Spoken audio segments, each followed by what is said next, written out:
미국이 자이언트 스텝을 한 2번, 3번 정도 예정이잖아요. 지금 파월 의장이 강하게 나오니까 2번, 3번 가능하단 말이에요. 자, 그러면 기준금리가 4% 이상 된다. 주담보금리가 실질적인 이제 주담보금리가 7%까지 갈 수 있다라는 거야. 자, 그렇게 되면 매물들이 쏟아져 나올 수밖에. 뭐 그냥 한 채 가지고 뭐 대출이자를 감당하실 수 있는 분들은 버틸 수 있지만 감당하지 못하시는 분들은 뭐 매물이 나올 것이고. 그리고 다주택자들의 매물은 쏟아져 나올 수밖에 없어요. 다주택자들은. 자, 그게 왜 그러냐면 예를 들어서 그동안 많이 올랐던 지역들 있잖아요. 예를 들어 세종이라든지 인천이라든지 오산, 동탄 뭐 그런 지역들 전반적으로 서울, 경기도권 뭐 지방 광역시 많이 올랐던 지역들에 다주택자들이 매수 들어갈 때 대출을 거의 이빠이 받고 전세를 맞췄어요. 보증보험 서주고 그렇게 들어가기 때문에 한 집에 뭐 2억씩, 3억씩 그렇게 대출을 받고 전세를 놓은 경우가 많아. 자, 그렇게 되면 그 집이 한 7, 8채 되면 어떻게 되겠어요? 그 이자가. 이제 감당 안 되겠죠? 그런 분들이 많아요. 그런 분들의 매물은 쏟아져 나올 수밖에 없어요. 지금 생각해보세요. 대출을 받은 게 한 집 한 채면은 어떻게든 낼 수 있지만, 5채, 10채. 그렇게 되면 몇십억의 이자를 지금보다 2배를 내야 돼. 그것도 옛날에는 집값이 상승할 때는 괜찮았어요. 상승하면 상승하는 집을 팔아서 갚으면 되니까. 자, 근데 지금 이제 집값이 계속 하락을 하고 있고 집을 팔 수가 없잖아요. 그러니까 대출 이자를 못 갚아. 그러니까 경매로 넘어가는 거예요. 그래서 제가 타이틀을 쓴 게 금리가 폭등하면 상대방의 패가 보이는 거예요. 그렇게 대출을 많이 받은 사람들의 집은 거의 이제 금매로 나올 수밖에 없고 헐값에 나올 수밖에 없는 상황으로 가고 있다. 올 연말까지 계속 올리다 보면 내년 가면은 막 금매물이 쏟아져 나온다라는 거예요. 자, 지금은 매물들이 그렇게 많지 않아요. 그 금매가. 그러니까 간간히 거래되지만 금리 인상이 계속되면 이것들이 6개월 뒤, 7개월 뒤에 쏟아져 나올 수밖에 없다니까요. 제가 굳이 서두를 필요가 없다라는 말이 그 말이에요. 상대방의 패가 보이잖아요, 벌써. 2020년, 2021년도에 뭐 실수요든 투기수요든 들어왔던 사람들이 대출을 이빠이 받았다. 근데 이자를 지금껏 내는 것보다 2배를 낸다. 자, 근데 자기의 소득으로는 감당할 수 없다. 그러면 금매물이 나오는 거예요. 지금 자, 미국의 주택담보대출금리가 심리적 마지노선이라고 여겼던 6%를 이미 돌파를 했어. 그럼 우리나라도 6%를 돌파했겠죠. 왜냐면 미국의 기준금리와 우리나라의 기준금리는 똑같아요. 그럼 미국이 앞으로 자이언트 스텝을 3번 하면 우리도 3번 해야 돼.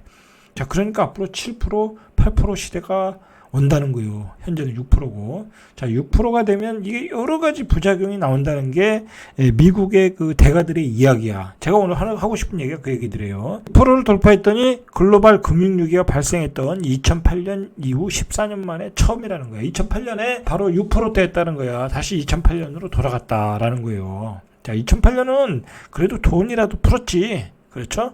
자, 근데 지금은 그 돈마저 조이고 있다는 거야. 인플레이션이 오기 때문에. 그러니까 2008년도보다 지금 상황은 더 안 좋아. 2008년은 막 돈을 풀어서 해결했잖아요. 근데 지금 돈을 풀어서 해결할 타임이 아니야. 더 금리를 올려야 돼. 자, 이렇게 올리다 보니까 월가의 억만장자, 투자자이자 부동산 거물인 메리 스턴리 히트스타우드 이분이 뭐라고 했냐면 이렇게 금리를 올리다 보면 미국의 경기 리스크가 올 수 있다. 미국의 연방준비제도가 금리 인상 정책에 제동을 걸어야 된다. 라고 지금 경고를 하고 있어요. 이 급격한 금리 인상이 경제가 순식간에 무너질 거라는 거야. 이런 대가들이 이런 얘기를 하고 있어요. 자, 여러분, 경제가 순식간에 무너진다는 것은 외환위기, 금융위기가 온다는 거야. 제가 그래서 누누이 얘기하잖아요. 지금 집을 조정받을 때 살 때가 아니다. 지금 앞으로 어떤 위기가 올지 모르니까 그 대세 방향을 파악을 해야 될 시기고 내가 어떻게 생존해 나갈 것인가 그거에 대해서 고민할 때라는 거야. 자, 우리가 이런 말은 되새겨 들을 필요가 있어요. 이런 말을 들어야지 부동산 강의하고 부동산 투기하고 그런 사람들 말 듣고 섣불리 집을 사시겠어요? 그 사람들의 말을 듣겠어요? 아니면 이런 대가들의 말을 듣겠어요?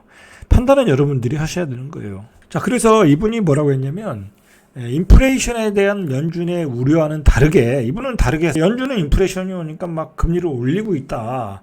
자, 그건 아니라는 거야, 이 사람은. 부동산 시장에서 이미 임대료 상승률은 둔화되고 있고 오히려 경기 침체 현상이 일어나고 있다. 그래서 주택 시장에서 대붕괴, 메이저 크래시가 발생할 수 있다. 자, 이것은 이렇게 오는 원인은 금리에 취약하기 때문에 그렇다. 미국 시장은 6개월 이상 버티기가 어렵다. 금리를 더 이상 올리면 안 된다라고 이야기를 하는 거예요. 그러니까 금리 인상의 부작용이 얼마나 심각하냐, 이제 그걸 우리가 인식을 해야 깨달아야 된다는 거예요. 여러분, 이제 이번에 이제 미국의 자이언트 스텝 뭐 2번이든 3번이든 올리면, 우리도 그렇게 올리면 대출을 40% 60% 그렇게 받으신 분들, 그리고 다주택자 대출 많이 받으신 분들 절대로 버틸 수가 없어. 자, 왜 버틸 수 없나 제가 뒤에서 시뮬레이션을 보여드릴게요. 자, 지금 이미 코픽스 금리가 3%대라는 거야. 코픽스 금리를 가지고 이제 거기다 마진을 붙여가지고 주담보 금리가 나오는 거야. 자, 이 코픽스 금리가 바로 자금 조달 비용 지수예요. 그러니까 뭐라 그럴까요? 은행의 원가 같은 거예요. 원가. 은행의 원가가 3% 턱밑까지 왔다. 자, 그래서 미국이 자이언트 스텝하고 우리가 기준금리를 계속 올리면 연말에 변동형 대출금리가 최상단이 최소 7%까지 온다는 2.5%의 대출을 받았는데 7% 갚으라고 하면 환장하는 거예요. 환장. 생각을 해봐요. 환장한다니까. 지금 이자 원금과 이자로 100만 원 내는데 150만 원, 170만 원 내라고 하면 환장하는 거라니까. 은행에다 우리가 돈을 맡기면 거진 4%대 이자를 줘. 지금 사실은 뭐 부동산도 살 거 없고 주식시장도 지금 뭐 거의 폭락 분위기잖아요. 그죠? 주식은 계속 바닥이 없어. 지금 내가 보기엔. 더 2천까지는 무조건 갈 것 같아. 지금 2천 한 380 뭐 그런데 2천까지도 갈 가능성이 충분하고 그 이하도 생각할 수 있단 말이야. 그러니까 주식을 지금 할 필요도 없어. 사실은 다 예금을 하고 있단 말이야. 돈이 정기예금으로 다 쏠려 가고 있다니까. 자, 보시면 우리은행이 한 3.8%, 하나은행이 한 3.6%, 우리은행이 제일 좋네요. KB은행이 한 3.47%.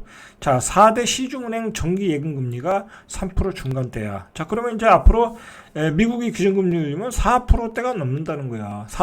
여러분 한 4.5% 주면 돈을 어디서 뭐 굴릴 필요가 뭐 있어. 그냥 은행에다 맡기면 되지.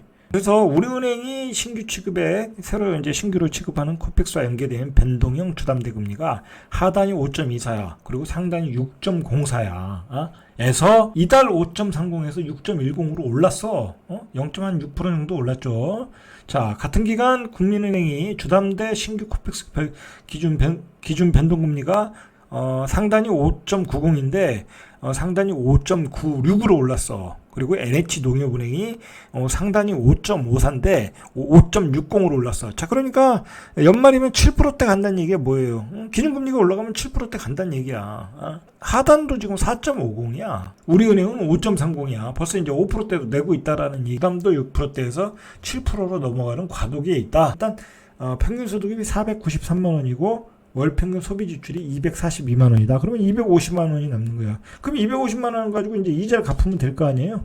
자, 갚을 수 있나 한번 시뮬레이션을 해보자는 거야. 직방에서 분석한 금리 인상에 따른 금융비용 상승 시뮬레이션에 따르면 서울의 구평 84제곱미터 전용 84죠. 평균 매매 가격이 12억 8,500 정도래요. 그래서 이 사람이 9억 원까지 해서 40% LTV 상한을 해서 주택담보대출을 받을 경우 대출금이 한 4억 3,700, 한 16만 원 정도, 12억 8,500짜리 사면서 4억 3천 정도. 만약에 대출금리가 7%까지 오를 경우에 월 대출 상한액이 대출기간 30년 비거치 원리금 균등상환 방식으로 해서 했을 때 원리금을 갖는 거예요. 원금과 이자를 다 내는 거야. 291만 원이 내야 된다는 거야. 근데 아까 봤죠?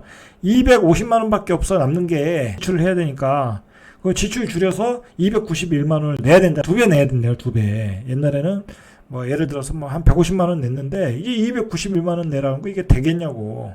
뭐 되다가 버티다가 아유 안 되겠다 집 팔자 그렇게 나오겠죠. 그래서 급매물이 쏟아져 나온다는 거예요. 이자 소득의 한 70%를 이자를 내야 된다. 자, 이렇게 되면 생활을 할 수가 없죠.